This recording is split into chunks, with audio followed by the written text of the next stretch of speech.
the heart of Western America. Bryce Canyon in Utah, sculpted by frost and rain to fantastic outlines.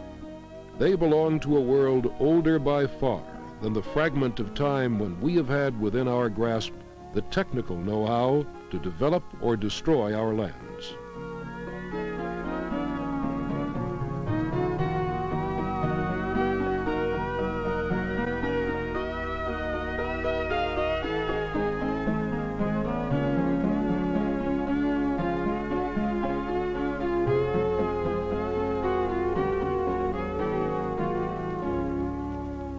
Arches and bridges constructed by nature may astonish us, but they are just expressions of the slow forces of erosion. Within its stone, this great western landscape conceals an even stranger tale, not of cowboys and Indians, but of the ebb and flow of mountain ranges and the drift of continents around the globe, a tale that is fundamental to life itself.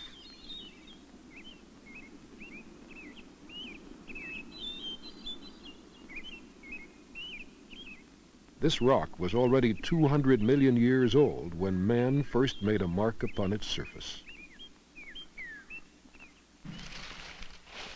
The Hopi Indians believed they emerged from below the surface of the desert to grow corn in peace. The Navajo were nomadic raiders before they acquired horses and sheep from the Spanish conquistadors. Both tribes lived in a respectful balance with the land. To the white men, land was not sacred. They came to the Colorado Plateau to win the West and in search of wealth. Some now know that in this scheme of domination, there is something forgotten, something more powerful than our biggest machines.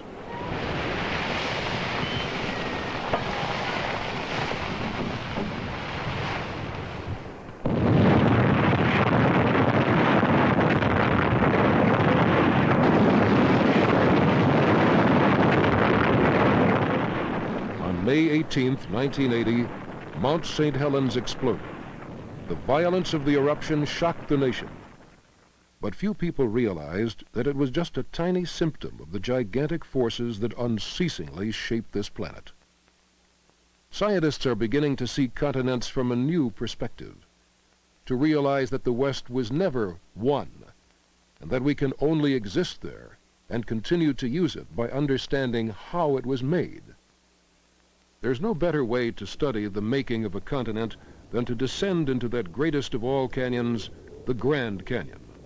A mile deep and up to 15 miles wide, it reveals the history of the continent. Layer upon layer of rock, each one older than the one above it, a staircase leading down a corridor of time. But only in the last few decades have geologists learned enough to assemble the evidence that each layer contains.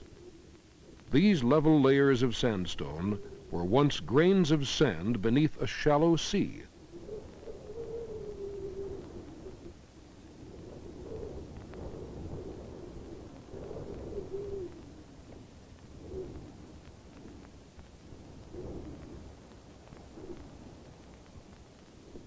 Here, 500 million years ago, waves broke on a desert island and washed layers of sand against a cliff.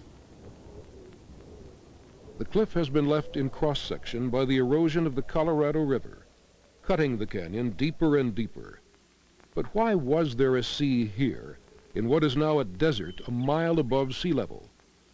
Only the new understanding of the drifting of the continents and its implications can offer an explanation. Another fossil cliff uncovered by erosion. From it, some primeval storm wrenched great boulders, which were tumbled and rounded by the sea beneath until sandstone formed around them. Those shallow seas forming the sandstones lay near a continent that few would recognize, crossed by the equator. Since then, not only has the continent rotated through almost 90 degrees, but it has changed shape and moved northward to reach a colder climate. As time progressed, Each layer of rock formed in the Grand Canyon area was different: sandstone, limestone, shale, schist, and granite.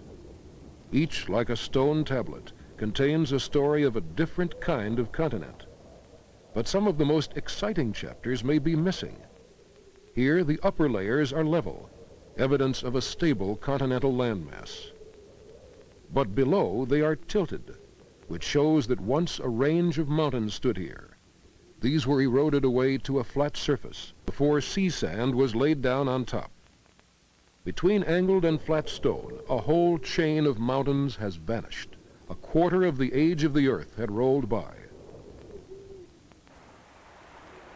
The Colorado River has cut down through North America until it has reached rocks 1,700 million years old. The rocks began as sediments, washed from some even earlier range by rivers, but they were buried 12 miles deep, contorted and heated. Beneath them, sandstones actually melted and flowed up through the cracks to form veins of pink granite. Its structure, seen under a microscope, shows up as crystals, evidence that a molten liquid slowly cooled.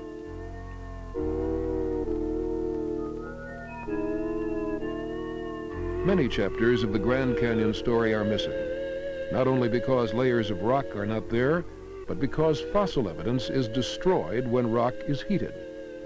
Only above the black heated rock does the first evidence of life in the canyon appear. Stromatolites formed by blue-green algae, one of the earliest forms of life to appear in the sea.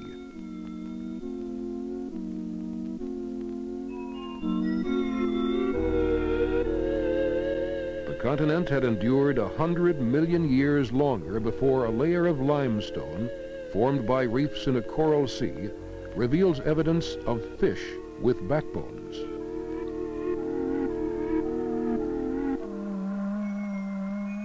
Strangely patterned fragments, the bony head plates of a primitive fish called Cocosteus.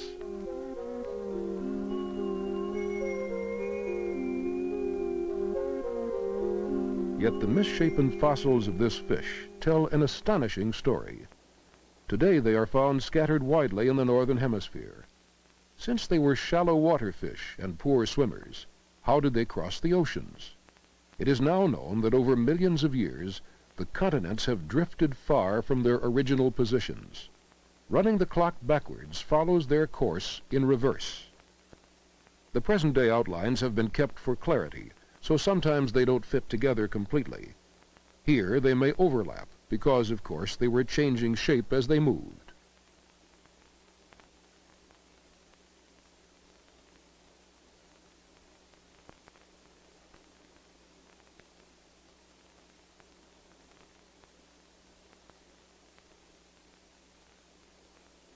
When the fish were alive, ancient North America and North Europe were welded together in one continent.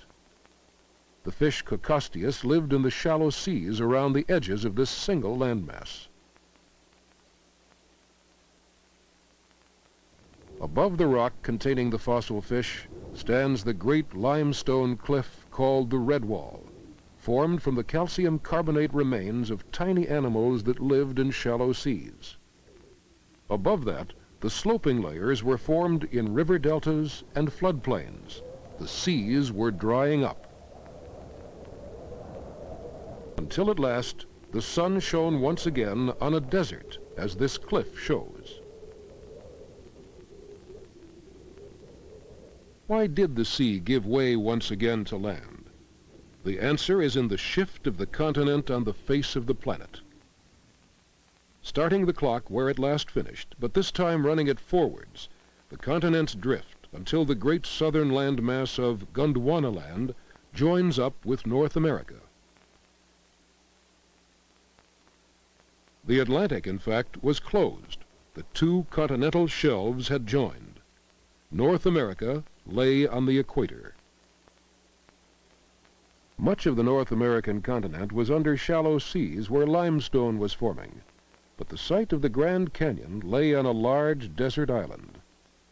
But now, on its sand dunes, footprints appeared.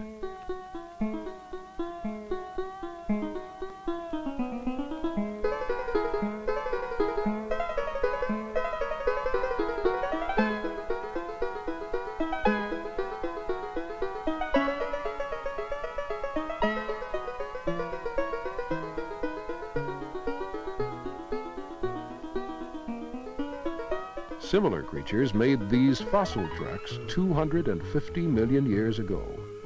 The ripples were made by the wind.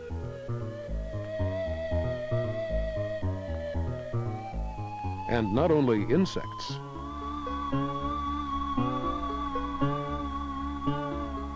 Reptiles now climbed up the steep slopes of the dunes. Then dew set their prints before they were buried in blowing sand and turned to stone.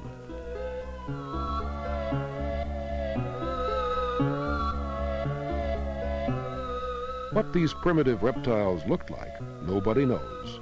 There are 20 kinds of tracks, but scarcely a single bone has been found.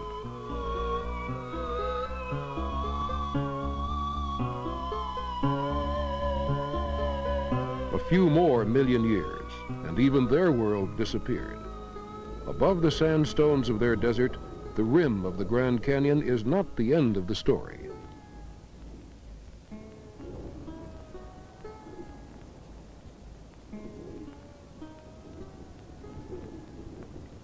To find the next step up the staircase of evolution of both animals and the continent, we must look elsewhere. Fortunately, the layers of rock which once lay above the level of the Grand Canyon still exist nearby in the Painted Desert.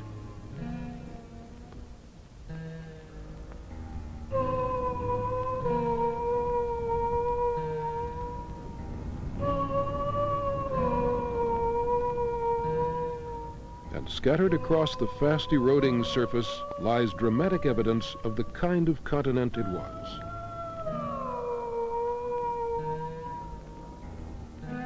Fossil trees.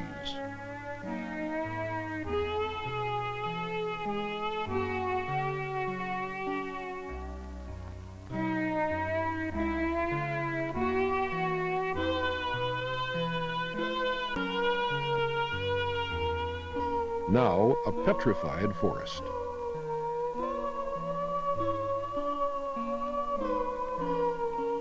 Once these primitive conifers stood among swamps, into which they later fell. Rivers washed down sediments over them, and they were turned to stone. Snapped by earthquakes.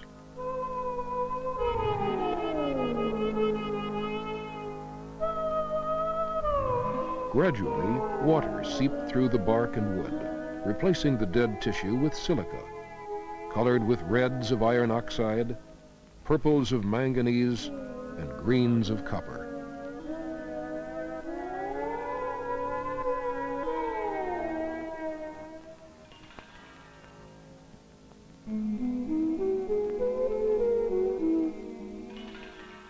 Fossil ferns show the climate was humid.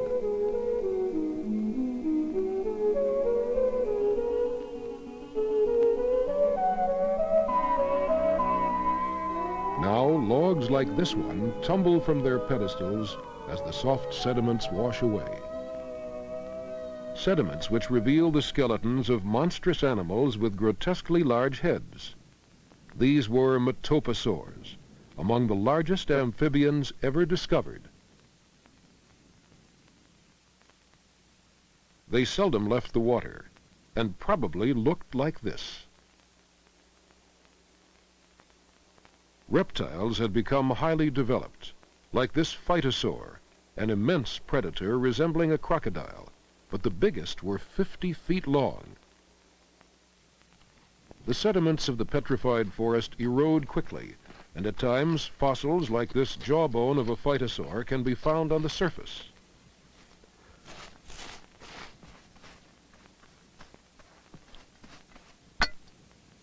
Ned Colbert has spent his life discovering fossils, and he retired to Arizona to be able to continue his search. One of his best finds was this complete skeleton of one of the earliest of the dinosaurs. It took months of work to reveal it. The bones of its long, bird-like hind legs show that it could run with great speed on dry land.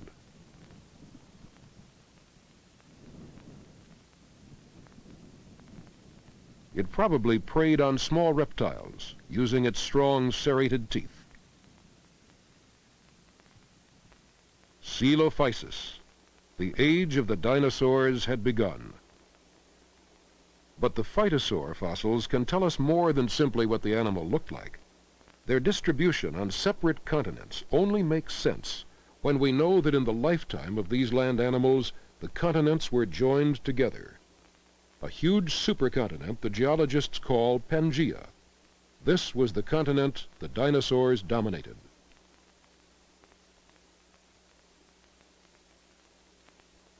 With most of the land locked together, more than half the globe was one ocean. Within that vast expanse, some reptiles reversed the trend of evolution. These soup plate-sized bones belonged to a limb modified to become a flipper. This reptile lived in the sea and was the largest animal of its time.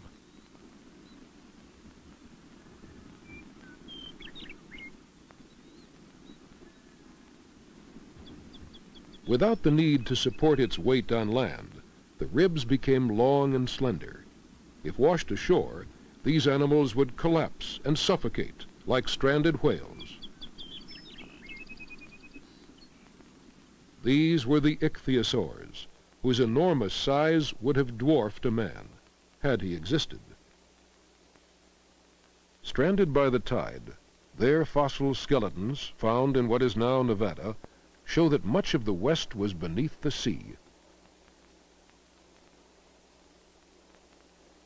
The ichthyosaurs were doomed to extinction, but the most important creatures in the ladder of evolution, which ultimately led to man, were on land. At Gold Springs in Arizona in 1980, 2 men from the Museum of Northern Arizona began to search stream sediments for fossils, not of huge reptiles, but the first tiny mammals. They chose this desolate corner of the desert because the sediments are particularly fine-grained. This siltstone was once on the surface of Pangaea. Hey, Will, I think I got some small bone. All right, let me see.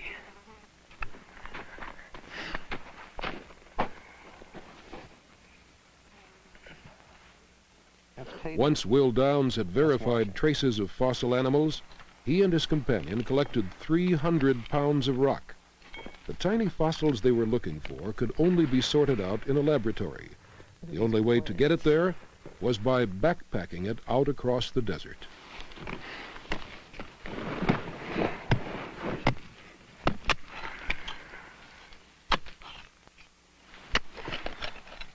Among the dross, they found treasure.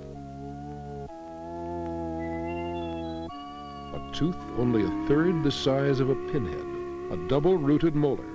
It was the earliest mammal found in America.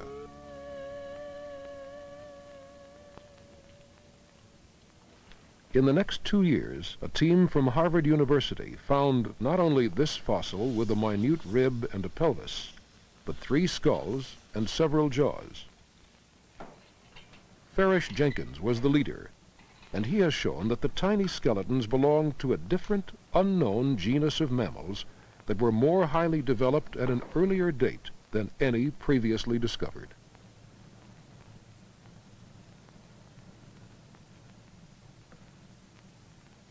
This tiny jaw showed that mammals were already evolving fast when the dinosaur first appeared.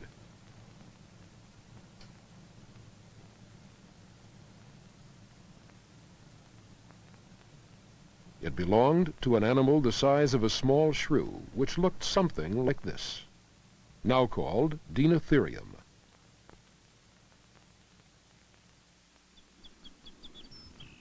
About 80 miles northwest of the Grand Canyon, at Rockville, towers another huge cliff. Here, preserved in stone, is the next chapter in the continent's history. No longer did streams course through shady woods. In another dramatic change, the land had again become desert. The sandstone shows the fossil slopes of great sand dunes. The change in angle came with a change in wind direction.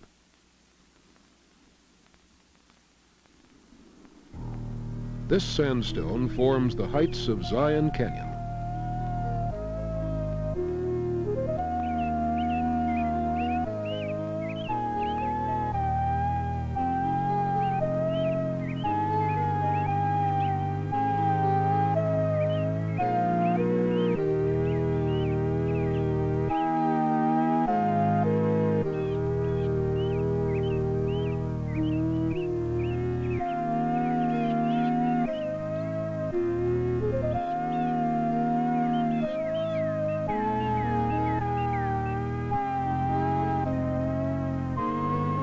Slowly washed away by the Virgin River, the sand of the cliffs will become stone again somewhere else, a cycle encompassing millions of seasons.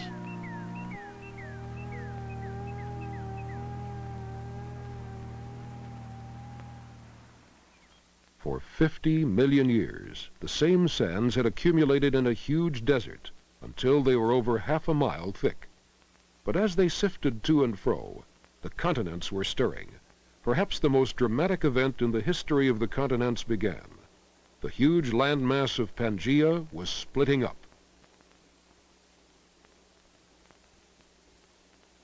North America moved away from the equator and became rather more recognizable.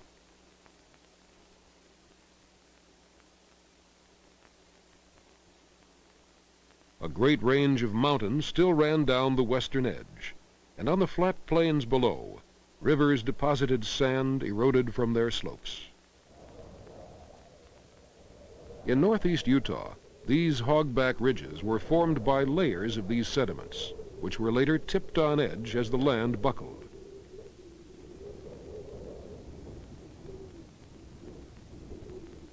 In places, these sandstones can reveal details of life on those lowland swampy plains.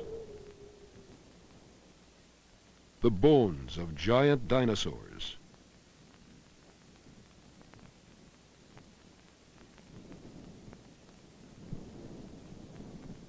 Here at Dinosaur National Monument, they have been painstakingly revealed on the face of a cliff in all their weird enormity. This was an age of giants. Brontosaurus, which grew up to 70 feet long. These are its thigh bones,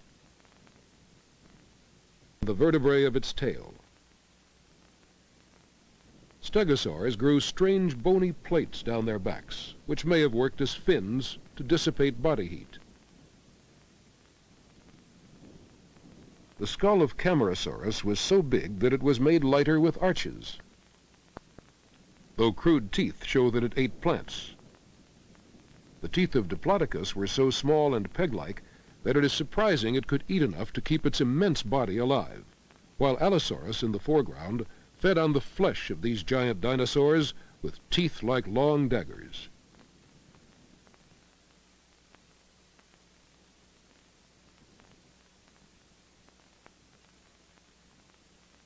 The largest of this family of giants was Brachiosaurus.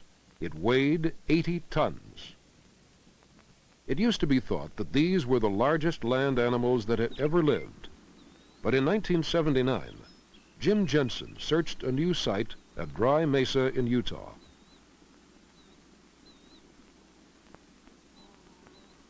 On the Colorado Plateau, you can find dinosaurs with a Geiger counter, because the bones have absorbed uranium oxide from water as they fossilized.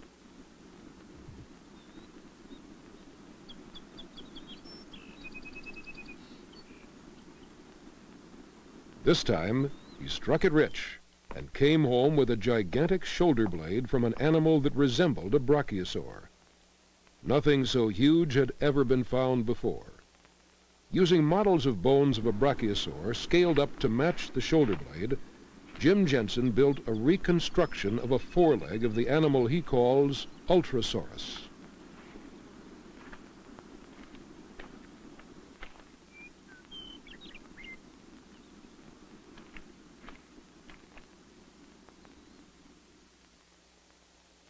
Its head was high enough to look in at a window on the 5th floor of a building.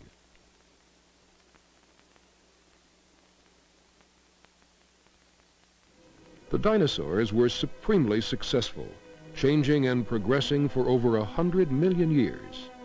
These colored sediments were formed when they dominated the Earth. Here in the center of the continent, once again, it was the evolution of the land that changed their world.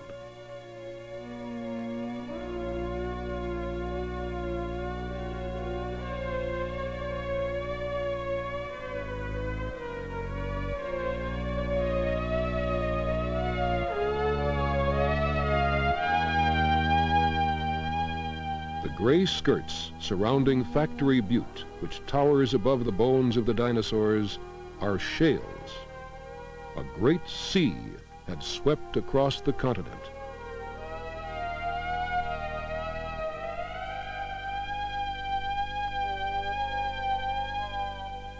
The shales reveal bivalve shells, ammonites,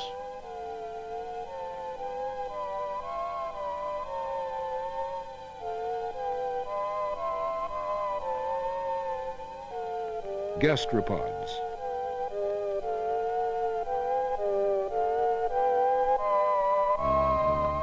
even shark's teeth, so well preserved they look quite fresh today.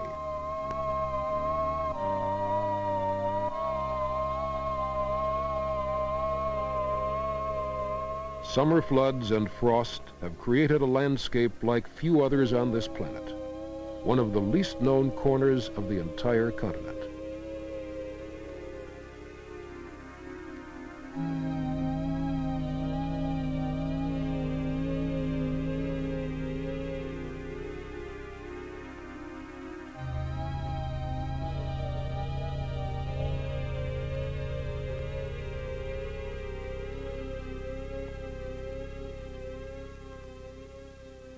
The seas stretched from the Gulf of Mexico to Alaska.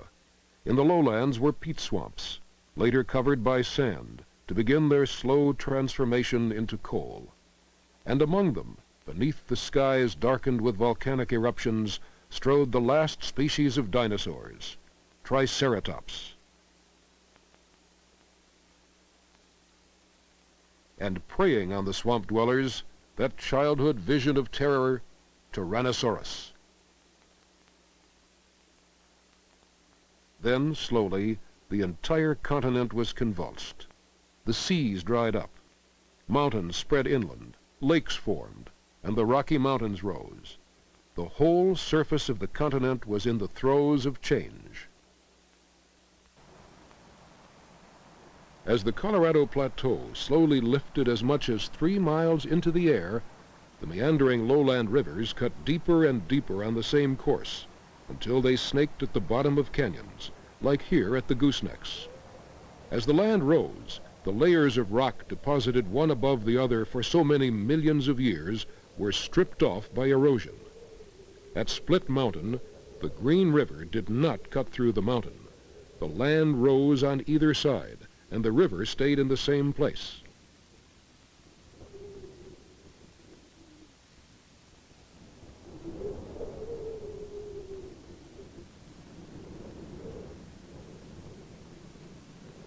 When the land was thrust higher, the rivers ran faster.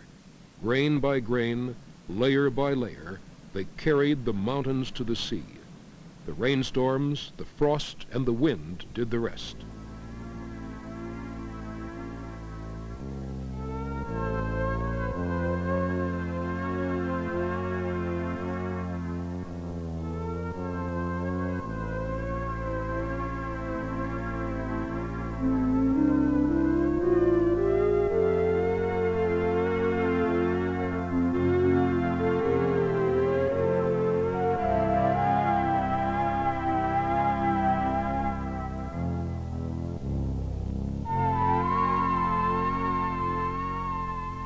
The youngest rocks remaining on one of the highest plateaus are the soft lakebed sediments of Bryce Canyon.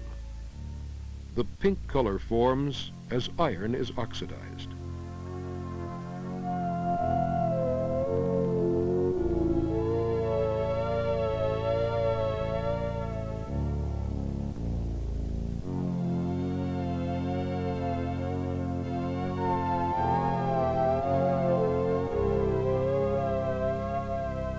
It's the different hardness of the layers of rock which gives the scenery of these canyon lands its astonishing variety.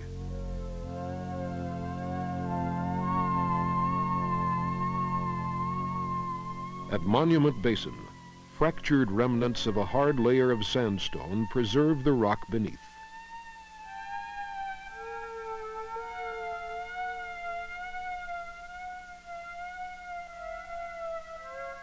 capstones protect spires 300 feet high.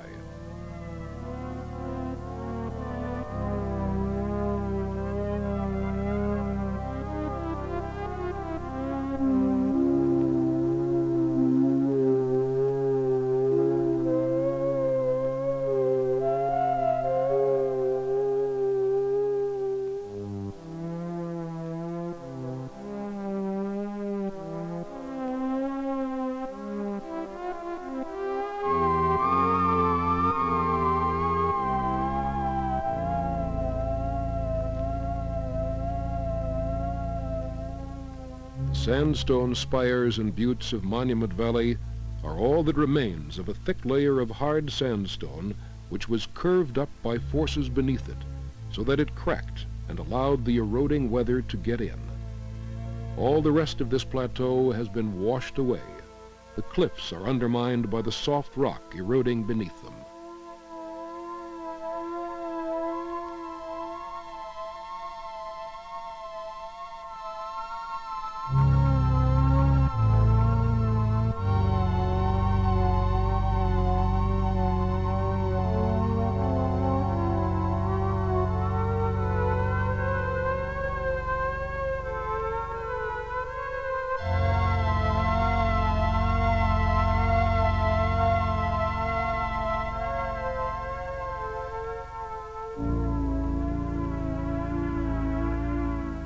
Here, a huge salt dome has arched beneath the sandstone, causing parallel splits.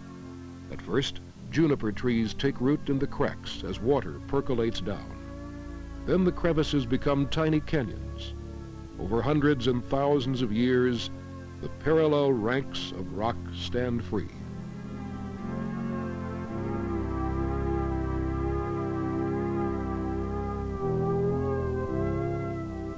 Sometimes, as at Arches National Park in Utah, these vertical walls of Entrada sandstone are undercut until they stand as massive arches hanging in the sky.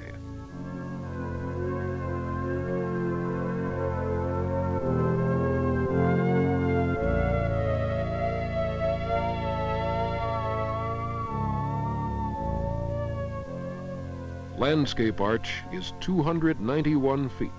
The longest natural stone span in the world.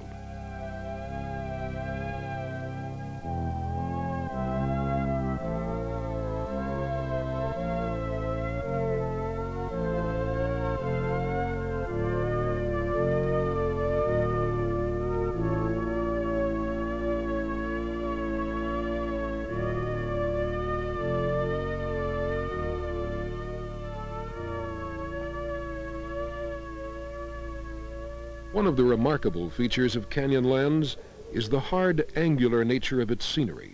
It has few soft curves. The other is that it has so little vegetation. Both have the same cause, the dry desert climate. When it does rain, torrential thunderstorms wash away any soil that may have accumulated and cause rapid erosion of the rock.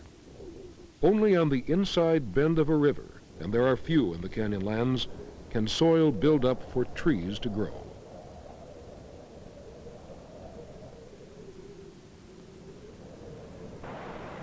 The greatest river is the Colorado. Many thousands of feet of rock that are now missing from the Colorado Plateau have been carried by this fast-flowing stream through the Grand Canyon to form a new edge to the continent in the Gulf of California. 3 cubic miles of sediment flowed this way to the Pacific every 100 years before the river was dammed.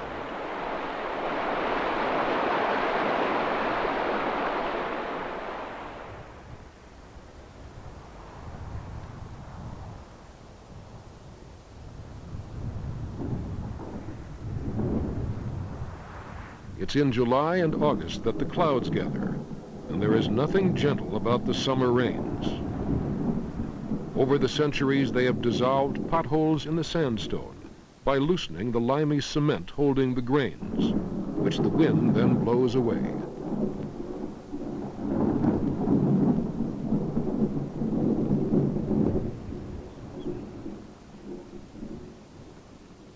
For a few brief weeks, these potholes become oases and from naked rock they brim with life.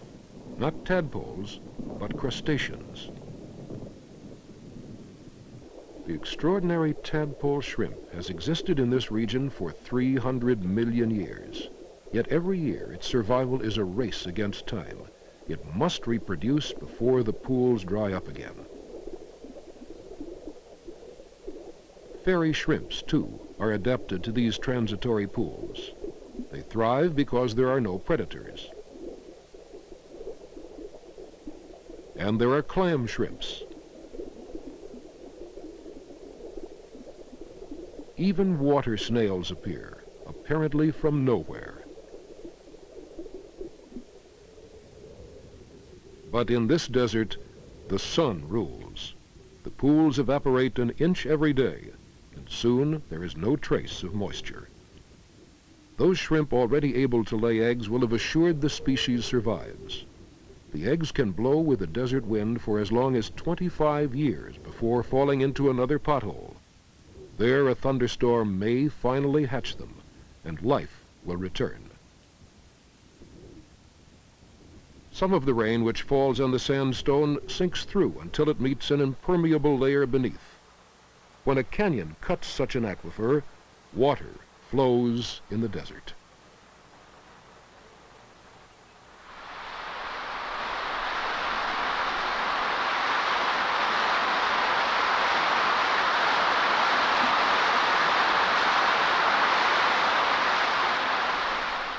Where there is water, there is life.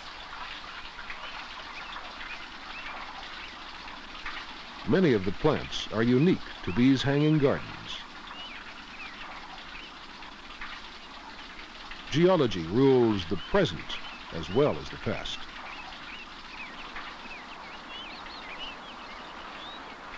Water not only provides a start to life. When rivers carve canyons, they can also affect the distribution of species and even isolate populations. The south rim of the Grand Canyon is high enough to receive moisture as snow. This allows pine forest to grow, ponderosa and pinyon pine, the home of the Abert squirrel.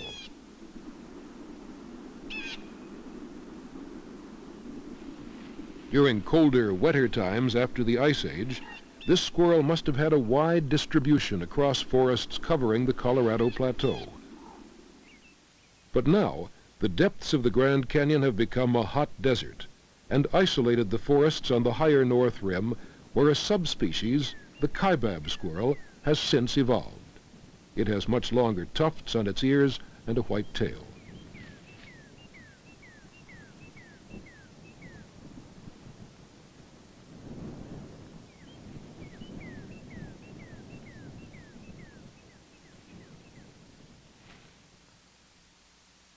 In geological time, canyons rapidly form and vanish, but they have changed little since man first saw them.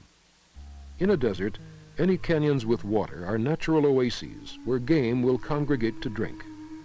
And so too, many thousands of years ago, did wandering hunters. But the painters of these early pictographs in Horseshoe Canyon are unknown.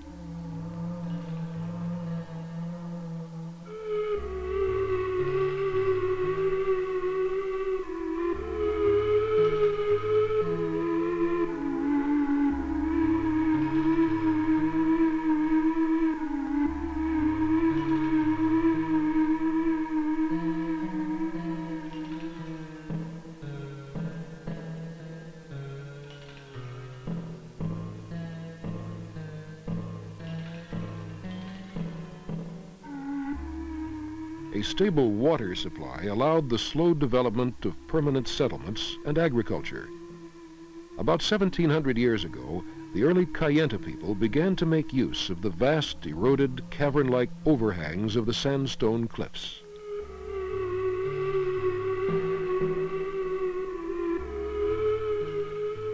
A 1,000 years ago, they were building stone pueblos.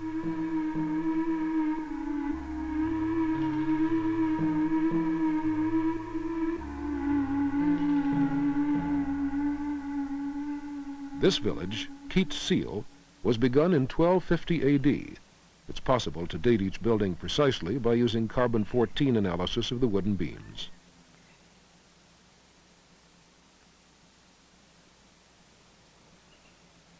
Keat seal was discovered in 1861 in an astonishingly well-preserved state. Astonishing because it was abandoned 600 years before. Yet the hearths are still full of charcoal, and the granaries full of the last crop of corn. Only the rats have eaten the kernels.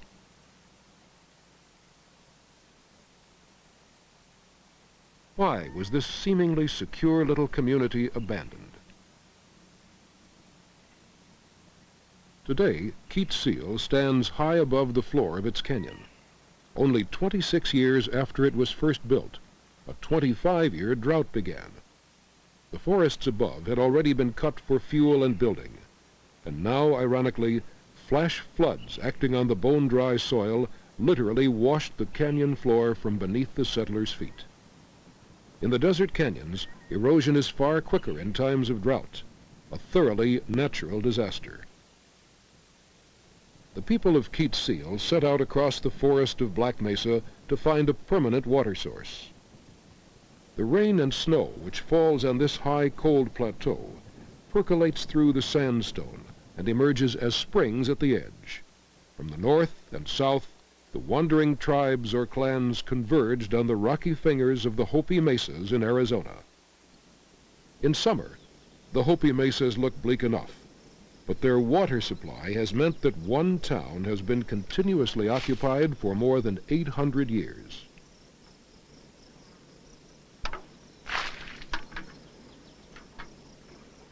The descendants of those wandering clans, the Hopi Indians, used the springs to irrigate their crops of corn.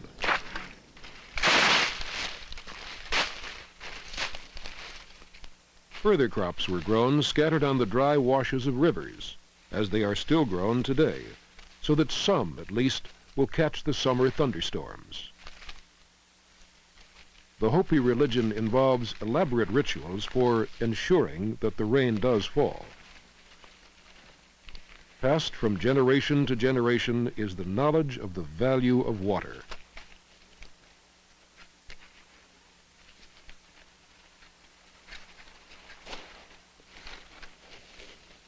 Their corn had originally been brought from what is now Mexico.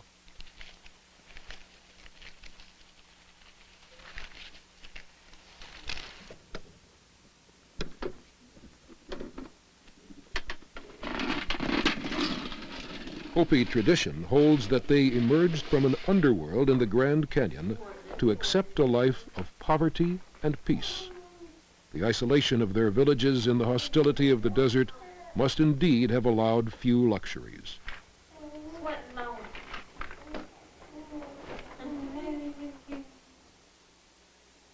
When the Spaniards under Coronado headed north from Mexico up the natural highway of the Rio Grande, they certainly were not seeking poverty. They told the Indians they had a strange sickness of the heart, which could only be cured by gold. They brought muskets and horses, and a reputation of appalling cruelty in the name of Christ. They reached the Hopi mesas in 1540. Bitterly disappointed by what they found, they headed back south. Coronado's expedition had set off with over 500 horses and 5,000 sheep. These are their enduring legacy to the land.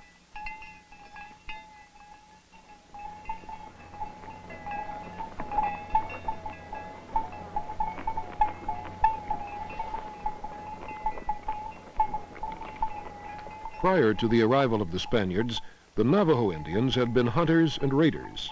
They had recently arrived from the north. Now they and the Hopi learned the value of herding animals which could be driven to water. This allowed the Navajo to be less dependent on rainfall than if they had practiced agriculture. The Navajo is the only tribe in North America which adopted a truly pastoral life.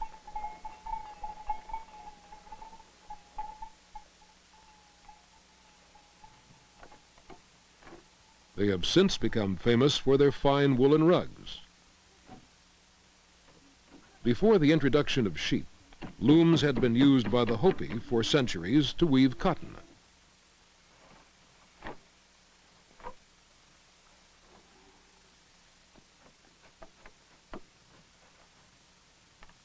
Like most Navajo women, Susie Yazzie wears much of her family wealth as jewelry. The turquoise is local, but the skill to work silver came from Mexico.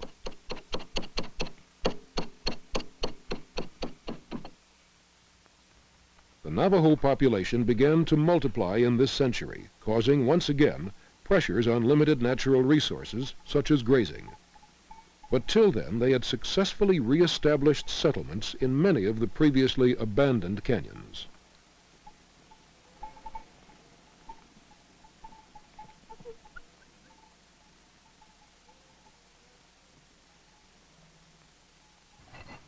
The Hopi, town dwellers for centuries, had a sophisticated cultural tradition. This continues with their pottery making today. Patricia Honey is one of several potters who still fires her pots in the traditional way. But the fame of Hopi pottery has a lot to do with geology.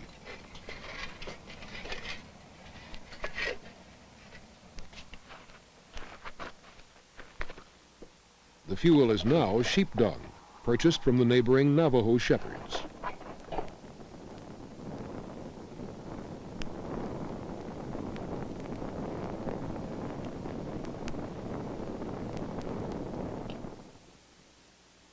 Pottery first began to be used by the forerunners of the Hopi in about 500 A.D. It developed considerable style and sophistication over the centuries.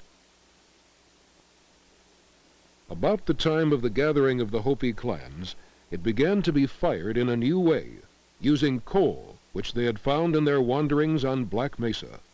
Once again, geology was to shape history.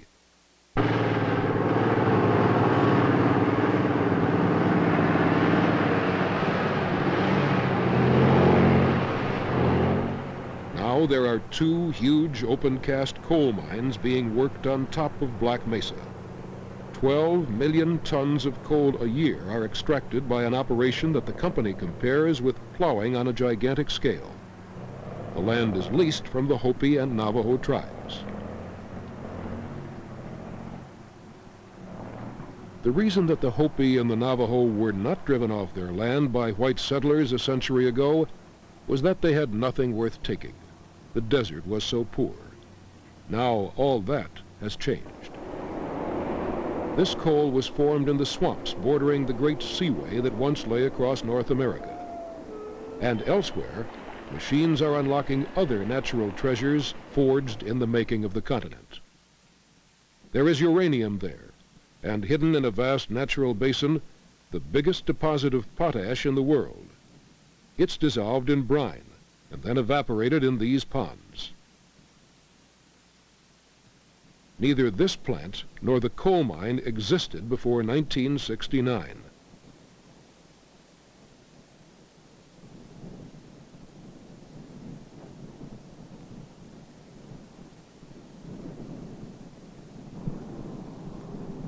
Engineers can drown the wild beauty of the canyons to store water for thirsty cities like Los Angeles. It's only just over a century since John Wesley Powell led the first expedition down the Grand Canyon. Now there's a dam at each end. Of course, in a twinkling of geological time, these dams will fill up with the silt carried by the Colorado and become useless waterfalls. But in the meantime, they provide power and water for huge numbers of people to live in and to cultivate a desert. Few men look beyond the triumph of today to wonder on their children's future, let alone the next million years, or they would know that the water they pump from ancient basins beneath the desert is not being replaced. This year it may grow 12 crops of alfalfa. Next year, the desert will be back. From Black Mesa, 4 million tons of coal are pumped each year along a slurry line to Nevada. Ingenious, but it uses enough water to flood 6 1/4 square miles of desert a foot deep every year. The effects will be felt in the future, The mines are rapidly trading irreplaceable resources for short-term income and jobs. But the Navajo, too, have to live in a cash economy, and fewer than 20% can live off the land. 85% of the rest are unemployed. A royalty is paid to the tribes for every ton of coal. It helps. Once, their lives were finely tuned to the incredible landscape, but that was before the people they call Anglos made their mark on the rocks.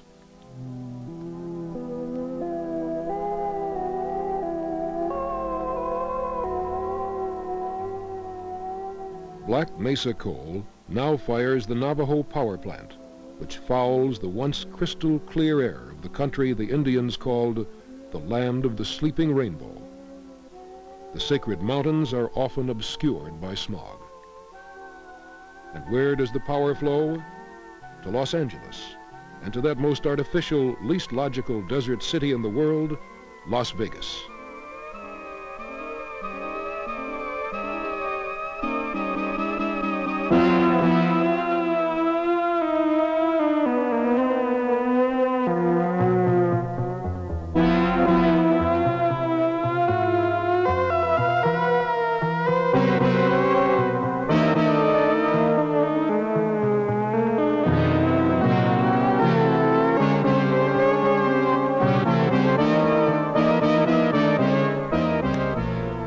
Used by just one hotel would be enough for an ordinary city of 60,000.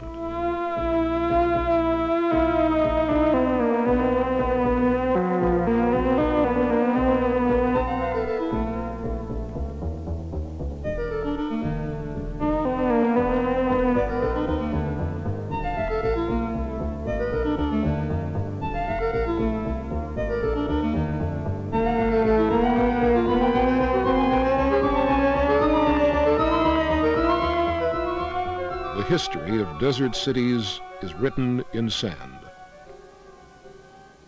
You can buy a stake in the future with one of these plots. The roads are there, and the sewers. But what about the water? The history of the continent will decide that. We have already left an imprint on a hostile land, but we won't be the first civilization, or even the first species, to live beyond our resources. And our ruins will not be as beautiful as these.